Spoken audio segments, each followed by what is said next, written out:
मैं ज़रा व्याख्या कीजिए।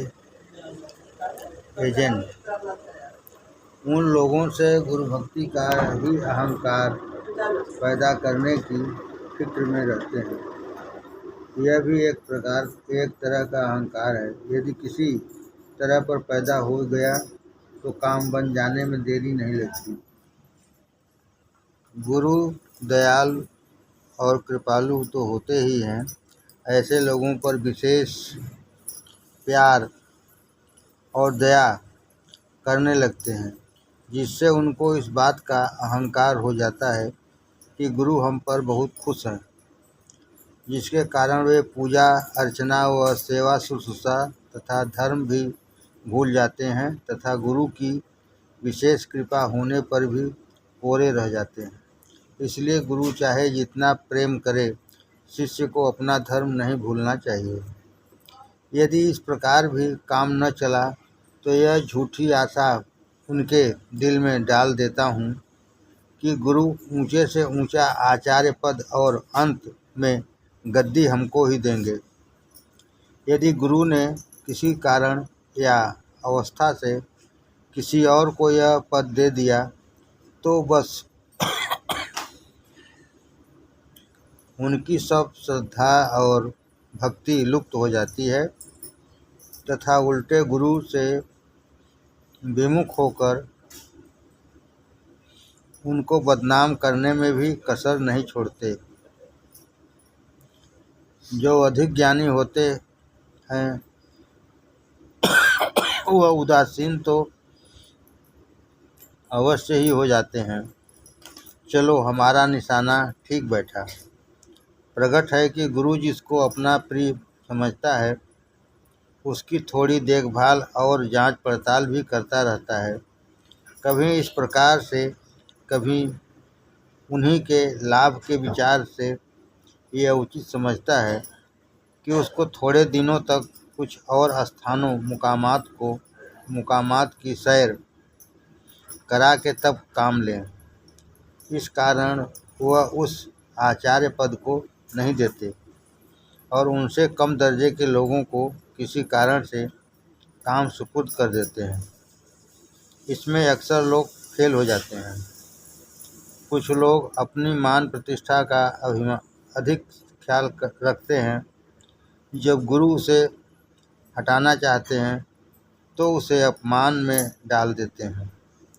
कुछ अपने धर्म को भी अपने सबसे अच्छा समझते हैं और जब असलियत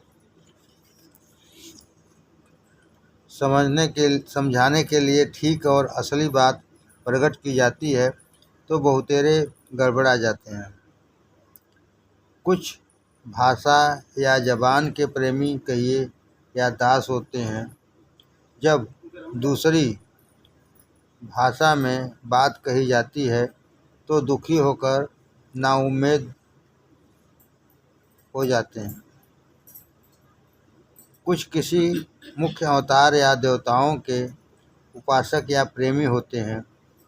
इनके सामने किसी दूसरे अवतार या देवता की प्रशंसा की जाए तो अप्रसन्न हो जाएंगे। कुछ ऐसे तन पोषक होते हैं या इंद्रिय लोलुप होते हैं कि जहाँ जरा भी उसमें बाधा पड़ी और यह भागे। कुछ लोग पुत्र या स्त्री में इतने आसक्त होते हैं कि उसमें जरा भी गड़बड़ी पड़ी कि यह 9-2-11 हुए। कुछ अपनी विद्या, योग्यता, बुद्धि आदि के दास होते हैं। अहंकार बढ़ने पर उनकी भी यही दुर्दशा होती है। वास्तव में बात यह है कि जब तक अहंकार और स्वार्थ है, वह चाहे जैसा सूक्ष्म से सूक्ष्म हो, हर विद्या के प्राप्त करने में घातक है। इससे चाशनी बिगड़कर विषैली हो जाती है। एक मन भर चाशनी तैयार है, उसमें थोड़ी सी संख्या मिलाने से जहर हो सकता है या जरा सा रंग डालने से सारी चाशनी को उसी रंग का बना देता है। तुलसीदास जी कहते हैं, जाहि न चाहे कबहू कुछ, तुम सन सहज स्नेह, ताके मन मंदिर बसऊं, सो राउर निज गेह। यदि उसको इस लोक की कोई कामना है या परलोक के सुख प्राप्त करने की इच्छा है, चाहे उसकी यही इच्छा है कि मुझे ईश्वर प्राप्त हो जाए, और क्या कहे, यदि मुक्ति तक की इच्छा या लोक में भी गुरु की सेवा करता है, तो वह अभी स्वार्थरत है।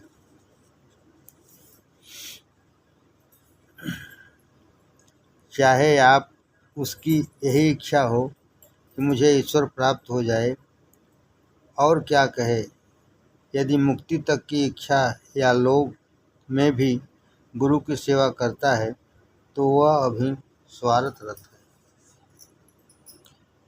यही सिद्ध है कि स्वार्थी मनुष्य उसी समय तक किसी की सेवा करेगा जब तक उसकी इच्छा पूरी होने की आशा है।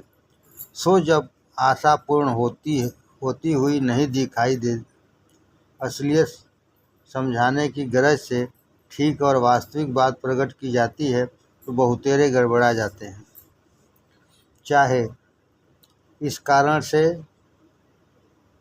कि वह उस स्वार्थ को पूरा नहीं कर सकता है, चाहे इस कारण से कि वह उसके योग्य होता हुआ भी किसी किसी कारण से हमारे स्वार्थ को पूरा नहीं करना चाहता है या करेगा, या उस स्वार्थ को पूरा करने को तैयार है, परंतु उसका मूल्य अधिक चाहता है, तभी वह उसे छोड़ देगा। लालची आदमी चाहता है कि दुकानदार की आंखों में धूल झोंक कर 1 रुपये की चीज़ 8 आने में खरीद ले। उधर दुकानदार यह चाहता है ग्राहक की गांठ काट लूं। अगर अब चले तो 1 पैसा की चीज़ का 1 रुपया ले लूं। बस चले तो 1 पैसे की चीज़ का 1 रुपये ले लूं। इस प्रकार का व्यवहार यदि गुरु और शिष्य में है, तो अभी वास्तविकता दूर है। लोभी गुरु और लालची चेला, होए नरक में ठेलम ठेला। ऐसे गुरु और शिष्य दोनों हमारे गुलाम हैं। ऐसे गुरु और शिष्य दोनों हमारे गुलाम हैं। जब ऐसे गुरु और शिष्य दोनों मिल जाते हैं कि गुरु अपने चेला से किसी तरह की कोई आशा और वासा नहीं रखते हैं, और चेला अपना सर्वस्व अर्पण हर वक्त, यहाँ तक जान भी निछावर करने को तैयार रहता है। गुरु को ऐसा चाहिए शिष्य से कछु न ले, शिष्य को ऐसा चाहिए गुरु को सर्वस्व दे। जब ऐसे जबरदस्त सिपर सालार और सिपाही होते हैं, तब हमारी गिरफ्तारी और बर्बादी निश्चित हो जाती है। ऐसे लोग अपनी जिंदगी भर ही हमारी बर्बादी का सामान नहीं करते, बल्कि जब तक उनकी शिक्षा दीक्षा का क्रम चलता रहता है, हमारे पतन और नाश का कारण मौजूद रहता है। बड़े बड़े प्राचीन महात्माओं से लेकर तुम्हारे गुरु महाराज तक सभी इसी श्रेणी में हैं। इनकी सूरत देखने से मुझे डर लगता है, अतः कृपा करके आप इस विचार को छोड़ दीजिए। मैंने तुमको ऊंच नीच सब समझा दिया है। सोच विचार लो और जैसा उचित समझो वैसा करो। हमारी बातों से तुम्हारी समझ में यह अच्छी तरह आ गया होगा कि यह मार्ग कितना भयानक और दुर्गम है। इस कारण अपने सुख और आराम को अकारण छोड़कर परेशानी में न पड़ो। आराम से खाओ पियो भोगो और चैन से जीवन व्यतीत करो। हजारों मनुष्यों में से कोई एक इस मार्ग पर चलता है, और हजारों चलने वालों में से कोई एक सफल होता है। यह मेरा तो ही कहना नहीं, बल्कि आपके श्री कृष्ण महाराज जी ने जिस पर आपकी बड़ी श्रद्धा और विश्वास है। अपनी गीता में लिखा है कि मनुष्याणां सहस्रेषु कश्चिदेतत् सिद्धये एतामपि सिद्धानां कश्चिन्मा वेत्ति तत्त्वतः। मैं मेहरबान मन, मैं आपकी सलाह मशविरा के लिए अत्यंत कृतज्ञ हूँ, क्योंकि मुझको सोच विचार करने का अवसर आपने प्रदान किया है। लेकिन एक बहुत बड़ी खलबली आपने पैदा कर दी है, जिसके कारण मैं परेशान और किम कर्तव्य विमूढ़ हो गया हूँ। समझ में नहीं आता है क्या करूँ क्या न करूँ। एजेंट: अजीब, फिर हम तुम्हारे पूरे सलाहकार और शुभचिंतक हैं, हमारी बात क्यों नहीं मानते? अकारण ही विचारों के चक्करों में पड़कर हैरान हो रहे हो। सीधा रास्ता चले चलो, मैं तुम्हारी सहायता और सुख भोग के सारे सामान हर समय संग्रह करता रहूँगा। मैं: यह सब ठीक है, लेकिन मैंने तो यह सोचा है कि कल मैं गांव ही से फतेहगढ़ जाऊं, वहीं से यह मसला हल होगा। एजेंट: क्या उल्टी अकल के आदमी हो, वहां गए और तुम्हारी बुद्धि भ्रष्ट हो गई? इतनी अच्छी अच्छी बातें समझाने बुझाने का क्या अच्छा परिणाम निकाला है? मैं तो पहले ही से जानता हूँ कि अब तुम समझाने बुझाने के मान थोड़े ही सकते हो, बुझाने से मान थोड़े ही सकते हो। बस तुमको तो इस समय फतेहगढ़ ही वशिष्ठ और तुम्हारे गुरु सब कुछ समझ में आ रहे हैं। खैर, मैं अपना कर्तव्य पूरा कर चुका और यह फिर सूचित किए देता हूँ, तुम मेरे ऊपर अकारण क्यों अत्याचार कर रहे हो और लड़ाई झगड़े पर तैयार हो। न मानो तुम्हारी मर्जी। अभी यह न समझ लेना कि जो मैंने बतलाया है, बस उतने ही दांव पेच मुझको आते हैं। तुमने रामायण में महादेव जी की तपस्या और नारद मुनि का हाल पढ़ा है? तुमसे तुच्छ जीवों की क्या बिसात है, जो हमारे इंद्र महाराज का आसन लेने का विचार कर सके। मैं: खैर भाई साहब, जो चाहो समझो, मैं फतेहगढ़ जाऊंगा। मान नहीं सकता एजेंट साहब। अच्छी बात है। फतेहगढ़ प्रस्थान: मैं प्रातःकाल 5 बजे की गाड़ी से फतेहगढ़ को रवाना हुआ। साथ में मेरा छोटा भाई चिरंजीवी भवानी शंकर भी था। गाड़ी में सवार होते ही कुछ बोझ सा उतर गया तथा चित्त में दर्शन लालसा से प्रेम की उमंग बढ़ने लगी। जब अपनी दुर्बलताओं, नालायकियों और पापों की ओर ध्यान जाता था तो बड़ा भय लगता था कि जैसे सिकंदर अमृत के समुद्र से वंचित रहा था, वैसे ही मैं भी बड़ा अभागा हूँ। ऐसा न हो कि मुझे भी असफल और वंचित होकर लौटना पड़े। ईश्वर से यह दिल में प्रार्थना करता था, गुरुदेव को मुझ पर अधिक दयालु और कृपालु कर दीजिए और अपने चरणों का प्रेम प्रदान कीजिए। तात्पर्य यह है, इसी भय और प्रेम के सोच विचार में फतेहगढ़ पहुंच गया। गाड़ी से उतरते ही तुलसीदास जी का पद याद आ गया। मुनि बिलोक राम पद अंकित, बन बिलोक रघुबर बिहार थल। ध्यान आया कि यह वह भूमि है जहाँ श्रीमान जी के चरण कमल पड़ते होंगे। यहाँ सिर के बल चलना चाहिए। सिर भर जाऊं उचित अस मोरा, दंडवत करते हुए पेट के बल रेंगना चाहिए। तू इक्के पर सवार होकर चल रहा है, बड़ा पापी है। फिर विकल्प हुआ कि मकान जानते ही नहीं हो, कैसे पहुँचेंगे। इस प्रकार मैं उस पवित्र धाम पर पहुँचा, लज्जा, ग्लानि, भय और प्रेम में सना हुआ। श्रीमान जी उस समय भीतर थे। सामान चारपाई पर रखकर बैठ गया। इतने में श्रीमान सूर्य के समान प्रकाशित हुए और मैंने चरण पकड़ लिया। अपने चरण पकड़ने के लिए मना करते हुए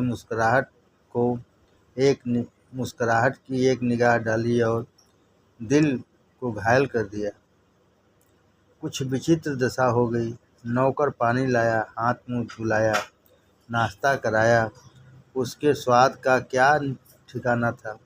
अंदर चले गए और हमने चारपाई पर लेटकर अपनी थकावट दूर की। सत्संग। संध्या हुई। सत्संग के लिए प्रेमी लोग आने लगे। हम लोग भी जाकर उन्हीं के में बैठ गए। सब लोग बड़े प्रेम पूर्वक बातचीत करते रहे और उनमें जान पहचान का सिलसिला बढ़ा। संध्या होते ही आप एक साधारण धोती कमीज और सफ़ेद गाढ़े की टोपी, सादा जूता पहने हुए पधारे। हम लोग खड़े हो गए। आपने हमको मना किया। एक चारपाई बिछी हुई थी। हम सब लोग बैठे और उसी पर एक और आप भी बैठे। एक चारपाई बिछी हुई थी। हम सब लोग बैठे और उसी पर एक और आप भी बैठे। थोड़ी देर शांति रही। मैं आपके चेहरे की ओर ध्यान से देखता रहा। वह मालूम किस तरह आंखें आप बंद हो गई और मैं बेसुधी की दशा में हो गया। और नहीं मालूम यह दशा कितनी देर तक रही। जब आँख खुली, कुछ होश आया तो संकोच सा मालूम हुआ। इधर उधर देखा, सब लोग आंखें बंद किए हुए बेहोशी की हालत में थे। मैंने फिर आंखें बंद कर ली और समाधि अवस्था में पहुंच गया। कुछ समय तक यही दशा रही। उसके बाद जब आपने किताब से कुछ पढ़ना शुरू किया तो मैं चौकन्ना होकर आंखें खोलकर बैठ गया और आपके वचनामृत सुनने लगा।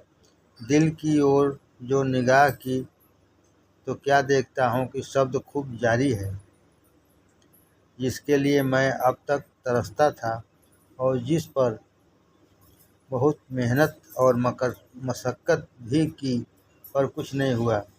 वह आज आपके सत्संग से बिना परिश्रम और प्रयत्न के अपने आप खुल गया। तुलसीदास जी का कहना है, एक घड़ी आधी घड़ी, आधी में पुनियाद, तुलसी संगत साध की हरे कोटि अपराध। आज ठीक अनुभव में आया। अमृत वचन। जिस प्रकार भृंगी कीट को अपना शब्द सुनाकर अपने रूप का बना लेता है, इसी प्रकार सद्गुरु शिष्य को अपना निज शब्द सुनाकर सबको अपने समान कर लेते हैं और कर लेने की फिक्र में रहते हैं। जिज्ञासु को अपने सत्संग में अपने आप बुला लेते हैं।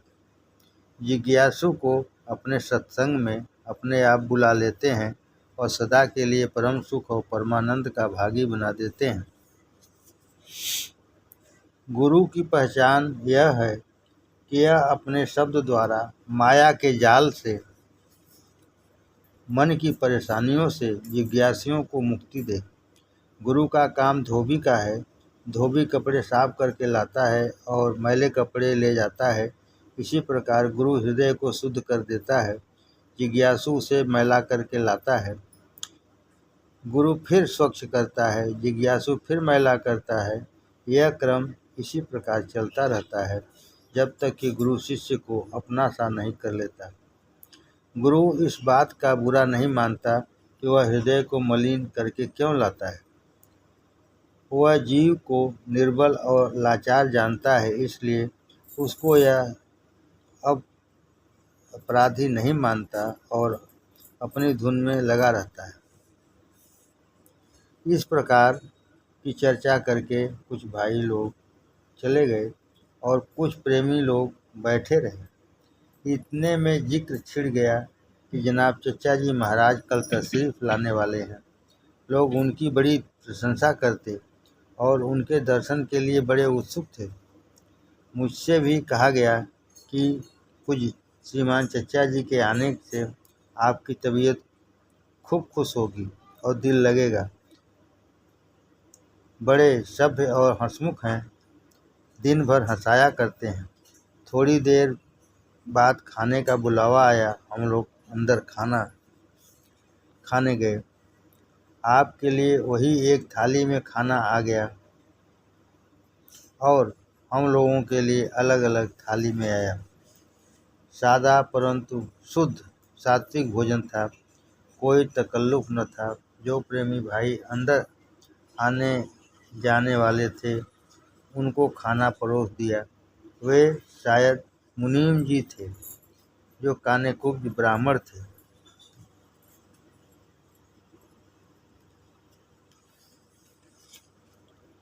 खाना खाकर हम लोग बाहर आए। उसके बाद पान खाया। नौकर चारपाइयों पर बिस्तरा बिछाकर और एक लोटा पानी रख कर चला गया। थोड़ी देर बाद आप पधारे और यह देख लिया कि सब आवश्यक चीज़ें आ गई हैं या नहीं। तब सोने चले गए और हम लोग भी सो गए। दिनचर्या। नित्य नियमानुसार प्रातःकाल शौच आदि से निवृत्त होकर सत्संग किया। इसके बाद आपने भोजन किया और एक पायजामा, न बहुत तंग न बहुत ढीला, तथा एक अचकन पहनी, सिर पर टोपी लगा, हाथ में छाता लेकर कचहरी चले गए। पोशाक बहुत साधारण थी। उसमें तड़क भड़क या शान शौकत कुछ भी न थी। हम लोगों ने भी खाना साथ ही खा लिया था।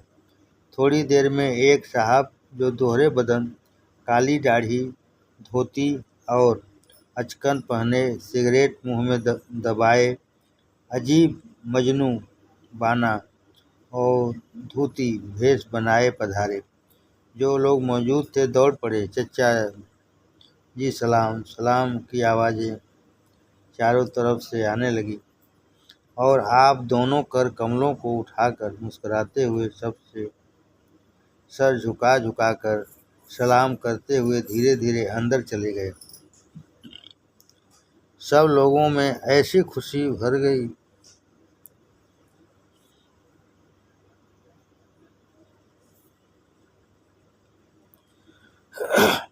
जैसे श्री कृष्ण जी के मिलने से गोपियों को।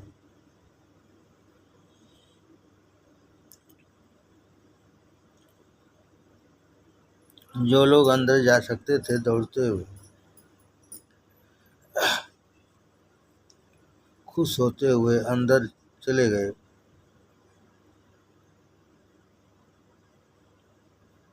और जो नहीं जा सकते थे वो हमारे ही पास बैठे बैठे खुश हो रहे थे। चचा जी आ गए।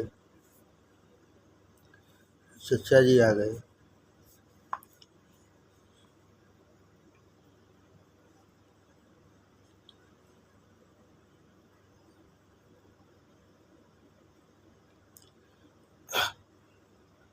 मैं इस प्रेम आनंद के महात्म को कुछ समझ न सका और एक विचित्र उलझन में फंस गया और यह सोचने लगा कि श्रीमान पूज्य लाला जी से वार्तालाप का अवसर बहुत कम मिलता है।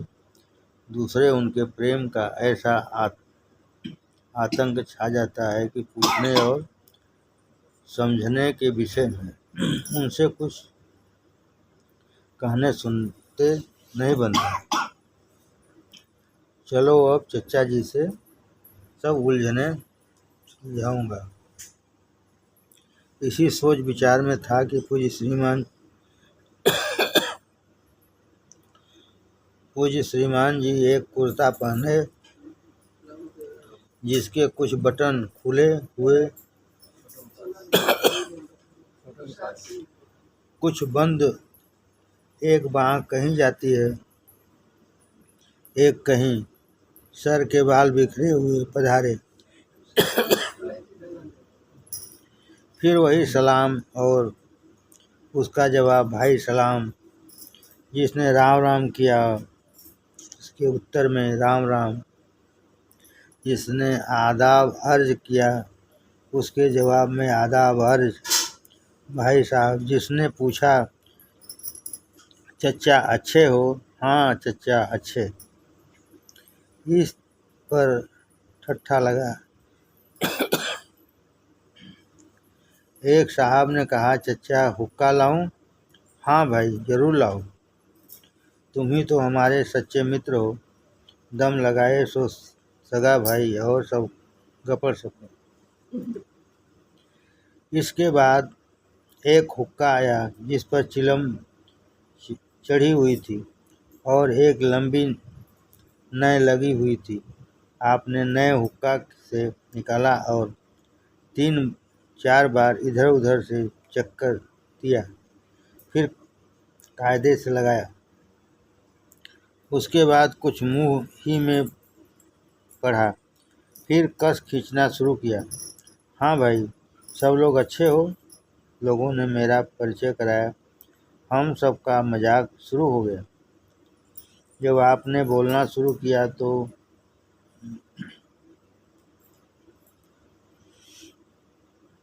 वह लच्छेदार मनमोहनी बातें शुरू हो गई कि लोग अपने आप को भूल गए कि हम कौन हैं और कहाँ बैठे हैं। इस प्रकार से 1 घंटा 1.5 घंटा वार्तालाप होने पर लोगों से दरियाफ्त किया, कहो भाई क्या हाल है? कोई कुछ कहने लगा, कोई कुछ, लेकिन मैं खाक न समझा। इतना अच्छा हुआ कि मुझसे विशेषकर नहीं पूछा और मैंने इसे गनीमत समझा। सब लोग आनंद में बैठे थे। चचा के आने की जैसे जैसे खबर फैलती जाती थी वैसे वैसे लोग आते जाते थे। 12-1 बजे तक खूब भीड़ भाड़ और आनंद उत्सव रहा। उसके बाद भोजन करने चले गए। मैंने एक प्रेमी भाई से पूछा कि भाई यह क्या माजरा है? उन्होंने कहा चचा जी इसी तरह से सत्संग कराते हैं, हंसाते खिलाते बातें करते मौज की धार जारी कर देते हैं। इसमें लोग खूब आनंदित और मदहोश हो जाते हैं। तुमने देखा नहीं कि कोई कोई समाधिस्थ हो गए थे? खाना खाकर आप तशरीफ लाए और फिर वही हुक्का हाजिर हो गया। थोड़ी देर तक आप बैठे बैठे पीते रहे। एक साहब ने कहा चचा आराम कर लीजिए। हाँ भाई आराम तो कर रहा हूँ। सब लोग हंस पड़े। अरे भाई अरे नहीं चचा लेट जाइए। आप लेट गए और सब लोग भी लेट गए। मैं अदबन बैठा रहा। आपने फरमाया यह महफिल ऐसी ही है, यहाँ अदब आदाब बड़ा कुछ काम नहीं है। यहाँ अदब आदाब बड़ा कुछ काम नहीं है।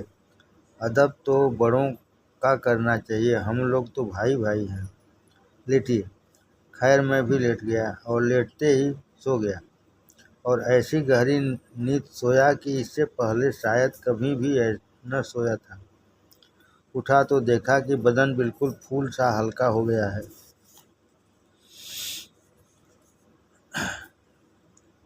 बड़ी चुस्ती और ताजगी मालूम पड़ती थी। फिर जनाब चचा जी उठे और फिर चीलम चलने लगी। चीलम भर कर आई है और जल गई है।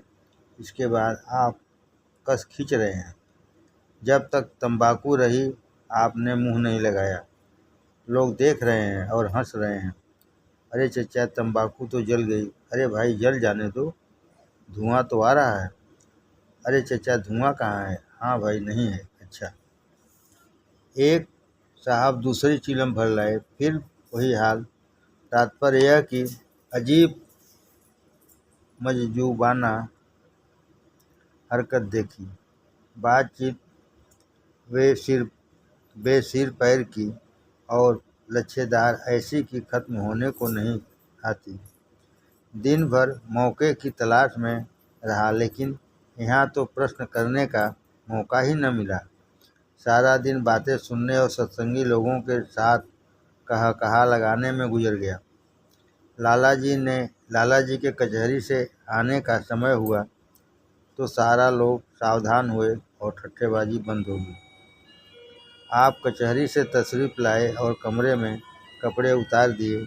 उसके बाद अंदर चले गए। शाम को नित्य नियमानुसार सत्संग कराया।